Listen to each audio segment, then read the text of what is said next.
Denver Broncos, 8-9 in year one of Sean Payton, a 3-win bump from the year before. Hey! Great job. Yes, sir. Great job. Despite the improvement in the win column, their bar for 2024 is on the low end, a 5.5 over-under team. Guess the Magic 8 Ball is worried starting over at QB is going to hurt a little. The Denver Broncos select Bo Nix, quarterback, Oregon. It's not that they were stuck watching Worst Cooks in America, but they were kind of expecting some Gordon Ramsay back there. Intercepted at the 42-yard line. So they bit the bullet in a big way and cut ties with Russell Wilson. Time for some Bronco bro. Bo Nix. The comparison was Tua because he's got real quick hands, he's very accurate underneath, and he can lay the ball up. Bo Nix is said to be as polished as any college quarterback can be. Makes sense since he was giving Van Wilder a run for his money by stretching his time on campus. He's played a lot of football, started 61 games in college. That's where you see the polish and things like this with ball handling. All you need is scented candles, massage oil, and Barry White. Write that down. Here's the thing though, Wilson wasn't the worst quarterback in the league by any means. Replacing his production isn't a given. Cortland makes the catch. Touchdown, Denver. 26 touchdowns, only 8 INTs, a rating of 98. A lot of teams, like the Steelers, I guess, would have welcomed that kind of play from their quarterbacks. Russ throws the ball to the end zone. It is caught. Touchdown, Denver! On the flip side, the bar the offense he led isn't high. Broncos 19th in points per game last year, 26th in yards per game. And he's in the end zone. He throws a loose ball to the near side. Denver also sent wide receiver Jerry Jeudy packing. He did put up 750-plus yards for him. That's not chump change. Cortland Sutton is still around. He went for 772, scored 10 times. Wants Cortland Sutton in the end zone. Cortland goes up and makes the catch. Touchdown, Denver! They signed Josh Reynolds away from Detroit, over 600 yards, 5 TDs. Touchdown, Detroit Lions! And they drafted Bo's Taj. They got Troy Franklin in the 4th round. He was Nix's personal assistant at Oregon. Big time vertical speed receiver. Ran 4.41, but quite honestly, I thought he played even faster than that. Who else from there, though? They have Pro Bowler Marvin Mims. He made the Pro Bowl as a return man. As a receiver, 377 yards, 1 score. Throws a ball deep down the field. That ball is caught. A miraculous catch inside the 15 by Marvin Mims. Tight end Adam Troutman, only good for a little over 200 yards. Greg Dulcich, only 2 games played last year. Running back Samaje Perine was 3rd on the team in receiving yards with 455. He caught 50 balls. He's back. Wilson underneath. Samaje Perine. Got 10, got a first down at the 45. Javonte Williams, though, is their lead back. The hard, determined running of Javonte Williams. Williams, 774 rush yards, but he had clips in the Neptunes playing in his earbuds. Just 3.6 yards per carry, which brings us to their O-line, a.k.a. the dudes that made him grind. Go better than you came there. Go better than. Go better than. Whatever it takes. Do kids call you Mr. Sniffles? So on one hand, Denver's offensive line gave up 52 sacks last year, 27th. Both their tackles, Garrett Bowles and Mike McGlinchey, gave up 8+ sacks and allowed higher pressure rates than the average tackle. 3rd down and 12. Off he goes again and wrapped up. On the other hand, taking sacks is a Russ thing, part of why some don't think he fit with Payton. From his pocket.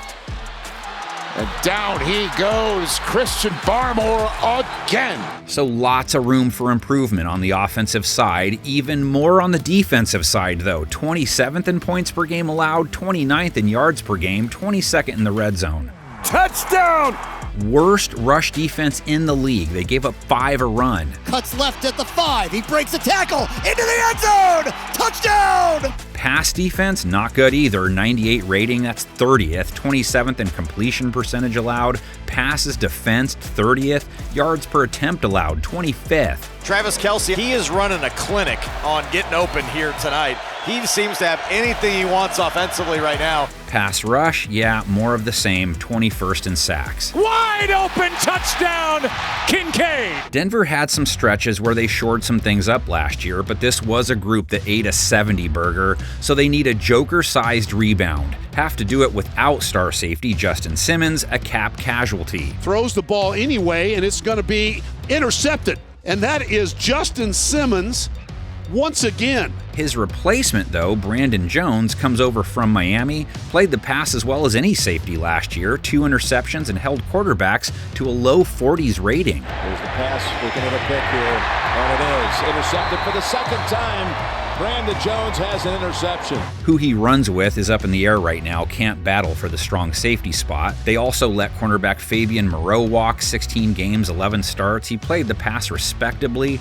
Denver's secondary still has cornerback Patrick Surtain, though. He comes off a Pro Bowl year. Intercepted! That ball intercepted at the 5-yard line by Pat Surtain. Surtain could play the pass better, though. He gave up a rating over 100. Cornerback Damari Mathis, same boat, gave up a rating over 120. Nickel cornerback Jaquan McMillian gave up a plus 100 rate, plus 8 touchdowns. 9 was the most allowed by any DB. Jacoby Myers wide open. Added Levi Wallace. The vet comes off a solid year in Pittsburgh. He has a nice overall resume. It is intercepted. Wallace gets the 2 feet down. He's got another pick. As mentioned, those blokes could use some help from their front. Had a couple guys who were Ocho fans at least. Outside linebacker Jonathan Cooper picked up 8.5 sacks. They're thrown again. Runs out of time. Jonathan Cooper. Outside linebacker Nick Bonito, 8 bags. Here they come again. Howell buried. Nick Bonito coming around the blind side. He must be really pretty. He got to see more action because the Red Baron got knocked out of action by Snoop. The lightning quick Browning only played 10 games, racked 4.5 QBs. Got away from Jewell, but he does not get away from Browning. Defensive end Zach Allen returns off a 5-sack campaign. That's basically what he's been good for 3 years running. Pressure's coming, and there it goes, down again. Ball loose. Zach Allen knocked it out. DJ Jones returns at nose tackle, 46 tackles, 2 sacks last year. Gets hit. Ball's loose. DJ Jones recovers.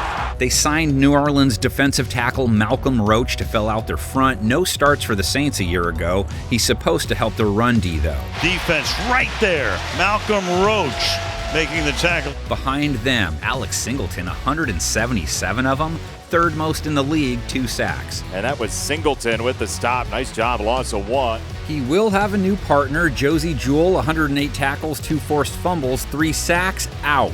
In with Cody Barton, 125 tackle dude with Washington a year ago. Is intercepted, picked off by Cody Barton. We mentioned Mims is a top-notch return man. Mims, the rookie, is taking it in for a kick return of 99 yards. And Will Lutz will do the booting again, 30 for 34 last season. 43-yard field goal attempt by Lutz. Good snap, good hole. Kick is on its way, and it is good. So let's quickly zoom back out. The change at quarterback probably hurts them short term, at least production-wise. Bo would really have to have a year. Reynolds and Judy, a push. They're close enough, even if Judy edged him out yardage-wise last season. Lost center Lloyd Cushenberry off their O-line. He had a good year for them last year. Probably move Luke Wattenberg up to that spot. He's a third-year guy. Sacks allowed will drop with Nix either way. On the defensive side, one change to the front 5. Roach and Franklin Myers step in. I think the saying is when you find a Roach, that's a good thing, so upgrade. Barton for Jewell, a push, both tackle monsters. Secondary, Brandon Jones mitigates the loss of Simmons, but I'm sure Brandon Perna would have liked to have Simmons back. They're better off at cornerback with Wallace, though. Let's trot over to their schedule now, which would paint them as underdoggies in all but one of their games this season. Week 1 versus Seattle, for example, but that's a road game. So is their Bucs game. Vegas at home could still be a win. Saints may be on the road. Panthers are their 5.5 equals. A 3-14 bottom for them comes with the territory when your QB sitch is what it is. Go be a dog, you got me? What about if the quarterback spot isn't all that bad? Let's say they're on equal footing as some of their 7.5 opponents. Now they beat Seattle on the road. Same with Tampa Bay. Take care of the Chargers at home, and maybe a win over Indy in Denver. A 7-10 ceiling isn't very high, but with Bo at QB, it would be quite the start. Dug deep into the game preview guy bag for a 6-11 year, but it could come with signs of a brighter future.